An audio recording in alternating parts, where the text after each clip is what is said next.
Master Hakuin's chant in praise of Zazen. From the very beginning, all beings are Buddha. Like water and ice, without water, no ice, outside us, no Buddhas. How near the truth, yet how far we seek. Like one in water, crying I thirst. Like a child of rich birth, wandering poor on this earth, we endlessly circle the six worlds. The cause of our sorrow is ego delusion. From dark path to dark path, we've wandered in darkness. How can we be free from birth and death? The gateway to freedom is Zazen Samadhi. Beyond exaltation, beyond all our praises, the pure Mahayana. Upholding the precepts, repentance and giving, the countless good deeds and the way of right living all come from Zazen. Thus one true Samadhi extinguishes evils. It purifies karma, dissolving obstructions. Then where are the dark paths to lead us astray? The pure lotus land is not far away. Hearing this truth, heart humble and grateful, to praise and embrace it, to practice its wisdom, brings unending blessings, brings mountains of merit. And when we turn inward and prove our true nature, that true self is no self, our own self is no self, we go beyond ego and past clever words. Then the gate to the oneness of cause and effect is thrown open. Not two and not three, straight ahead runs the way. Our form now being no form, and going and returning, we never leave home. Our thought now being no thought, our dancing and songs are the voice of the Dharma. How vast is the heaven of boundless Samadhi. How bright and transparent the moonlight of wisdom. What is there outside us? What is there we lack? Nirvana is openly shown to our eyes. This earth where we stand is the pure lotus land, and this very body, the body of Buddha.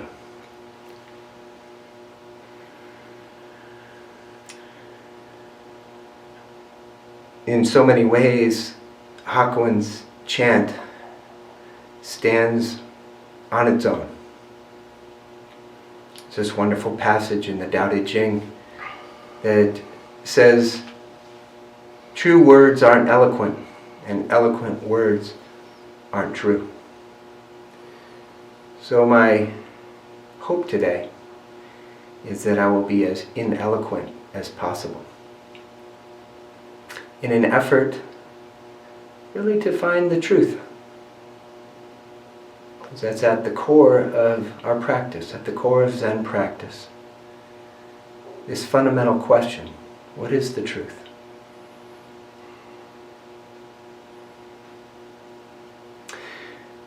The Buddha's awakening in northeast India some 2,600 years ago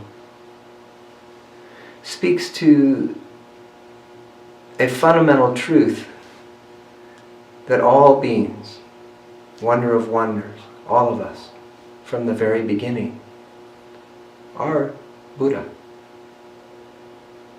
Which speaks the bigger question, well, what is Buddha? What is the awakened mind? What is beyond words? A wonderful opening passage from the Tao Te Ching. You know, the name that can be named is not the eternal name. The truth that can be told is not the eternal truth. It's the nameless. It's beyond what we can describe in words. That speaks to, that experience, that defies, really, explanation. And in many ways, that is the focus of our practice. How can each one of us have that direct experience of the truth, of our birthright as awakened beings? In some meditation traditions, there's a question about why even practice if we are awakened already. Why sit? It's a legitimate question. And yet, I don't know if that's true for all of you, but for me, I don't always act like a very awakened being. I can lose my temper with my children. I can get frustrated with traffic on US 19. I can get annoyed when I listen to politicians talk. So, what is that experience, that fundamental transformational experience that there's so many different names for, but awakening or enlightenment or samadhi, kensho.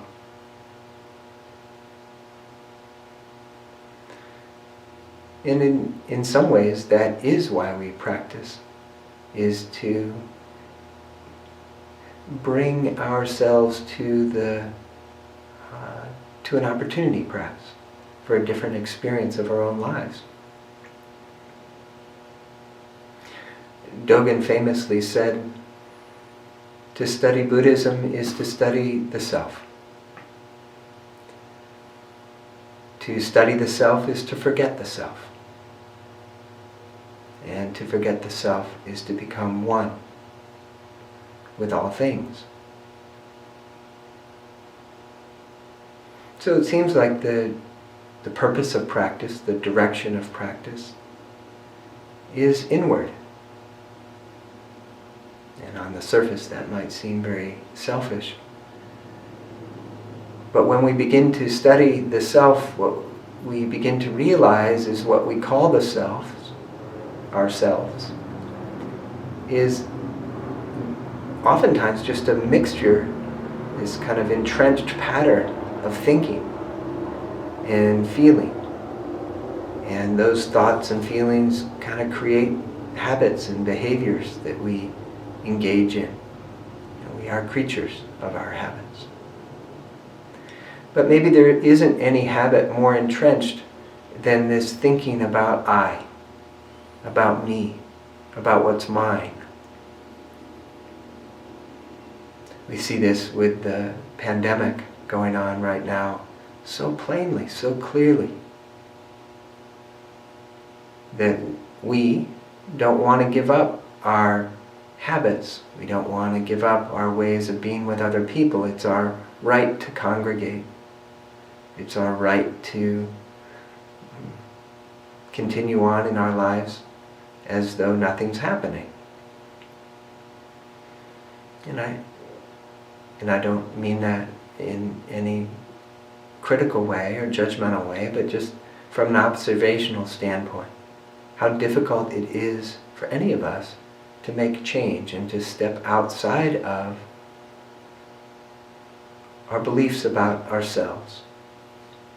And the most fundamental belief about ourselves is that we are separate. We talk about our mind or our body as though there's something separate observing our mind or observing our body or observing our own lives, as though we can step out of this moment somehow and look at it from a removed point of view. But that in and of itself is a delusion. Einstein talked about that plainly in his theory of relativity. That it's impossible to separate ourselves from what we are supposedly looking at or observing. That it's all part of the same flow ultimately, but because we have this entrenched belief about ourselves as separate, we fail to realize that. And fundamentally that is, as the Buddha suggested, the source of our suffering. He allegedly said when he had this transformational, powerful, incredible awakening, wonder of wonders, all beings are Buddha, but for our delusive thinking, our inverted thinking, we fail to realize it. And the most fundamental delusion we have, the one that we take for granted, the one that is so embedded we don't question it, is this idea of self. So practice is about inquiring. It's about curiosity. It's about turning our attention wholly, completely, unwaveringly to ask that question. What is the self? Who am I? What is the truth? And in koan practice, beginning koan practice, is what is Mu? Very famous koan that a lot of us work on, or have worked on.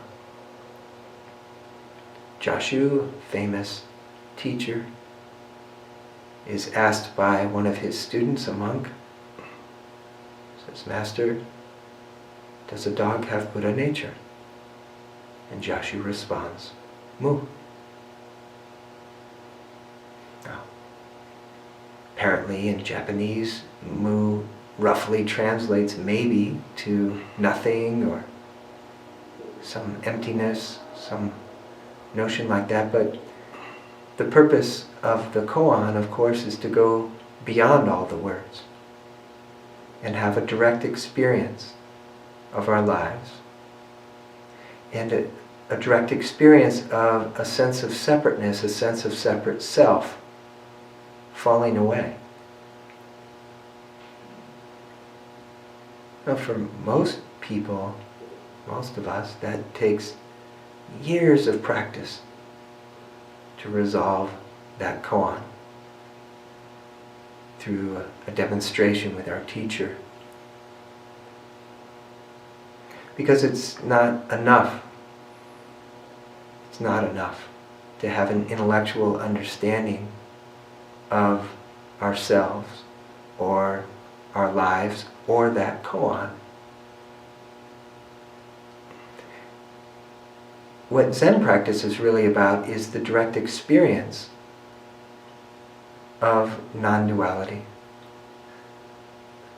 where self and other, the thinking mind, falls away, and practice is difficult because it takes a lot of effort to exhaust all of our thinking. We're constantly wanting to turn our experience into an idea. Our judgments, our preferences, our opinions are so entrenched, and there's emotion, there's energy tied to those ideas and those beliefs, which makes it even more difficult to get underneath, because the things that we feel so deeply and so passionately feel so real to us. If we feel it in such a passionate way, it must be true.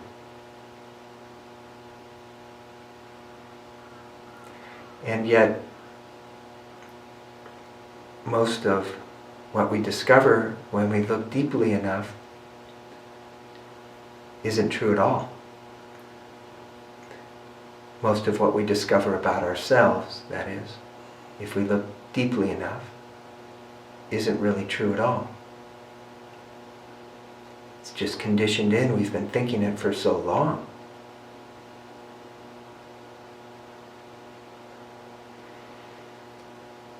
So practice is hard. And yet there's something about it that's so rewarding, so appealing, not only to us in the Zen Center, but to millions of people all over the world and throughout the eons. That there's something about this very simple practice of sitting down, finding a grounded posture, not too rigid, not slumped over, but kind of just right, like the bowl of porridge in the Three Bears story, something that's just about right. To put our tongue on the roof of our mouth, to half close our eyes, and to focus on one process, whether that is breath, counting our breath, count on the inhale 1, and on the exhale 2.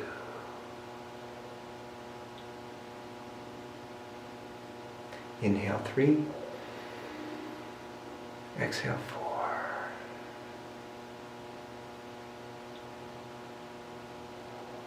Inhale 5. Exhale 6. And so on until we reach 10 and start again at 1. Beginning Zen practice, beginning meditation practice. Find a strong base, upright posture, roll your shoulders up, back and down, tongue on the roof of your mouth, and simply count the breath. And what we'll discover, certainly what I discovered when I began sitting, is that my mind is all over the place. It jumps around. Oh, what am I going to do after this? Oh, I've got chores to do when I get home, or I've got a business to run, and how are we going to manage all these things? All of that thinking, all of that worry becomes a kind of a distraction. But it feels real, it seems real, at least in the moment. But if we practice long enough, continuing to bring our mind back to this one place, to just this present moment, very patiently, but very insistently, very diligently, over time what happens is our mind begins to settle. And maybe we don't take our thoughts quite so seriously, or the emotion that's attached to those thoughts isn't quite as intense, it's not as distracting. And then something else perhaps begins to happen. That thinking mind gives way to a more wordless awareness. Just being. Just being in that unfolding of each moment that we so oftentimes we segment. Today, tomorrow, this moment, the next moment. But the experience of it is just this one continuous flow. And when we let go into that and realize that we are that flow, that we are the truth that we're looking for,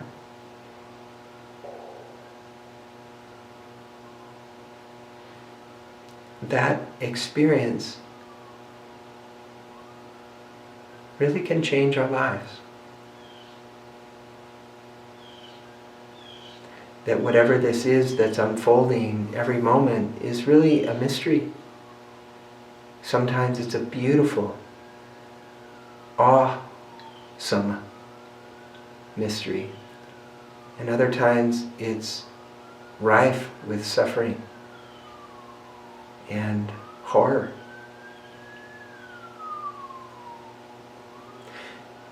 And so there are some things in our lives that obviously, many things that are beyond our control.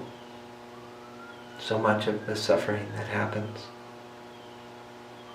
And yet how much suffering do we create on our own?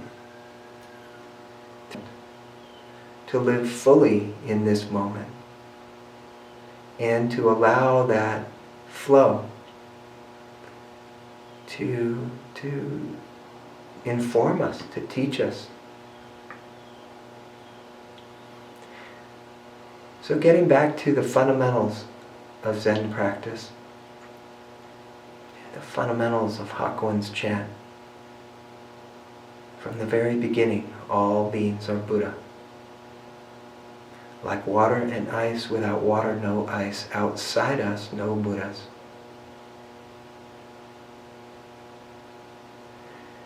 If we really open to just that opening stanza in the chant, that there is no separateness. What appears distinct, water and ice. You know, we can put cubes of ice in a glass of water. And it looks like the ice and the water are different, but of course we know that it's the same substance of H2O in either a solid or a liquid form. And if we were to heat that same glass of water up and it would begin to steam and the ice would melt, then we see that same substance in a vapor form. It's the same material in what looks like different states. And what Hakuin is saying is that is the truth for us as human beings. That all of us appear different because we're in different states. And on one hand, that is true. And on another hand, it's not. Like water and ice, without water, no ice. Outside us, no Buddhas. We are all of this one Buddha flow. Like ripples in a blanket. The ripples look different. But we stretch the blanket out a bit, the ripples go away, we just see one blanket. And what if we realized that truth?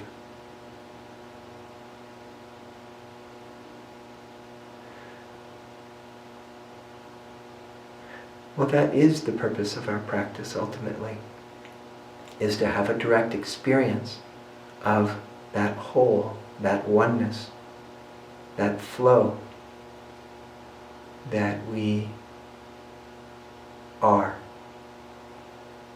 But for whatever reason, because we think about ourselves as separate, or as different, or as unworthy, we don't realize it.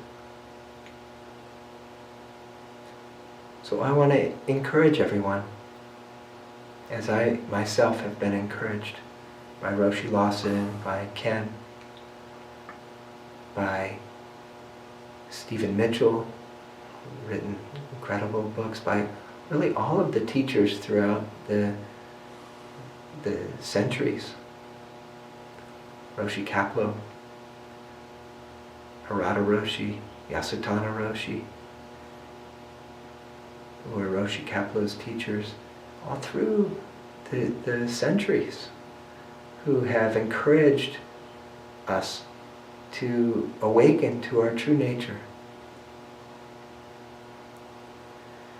So at this time of being kind of quarantined or self-isolating or whatever it is that we're doing to help our communities and to help the healthcare folks who are on the front lines not to get overwhelmed, we've got to do our part. It's really about quieting our minds down. It's really about taking this opportunity to turn inward and to ask that fundamental question: who am I? What is the truth? What is Mu? Just this breath, just this koan, just this moment.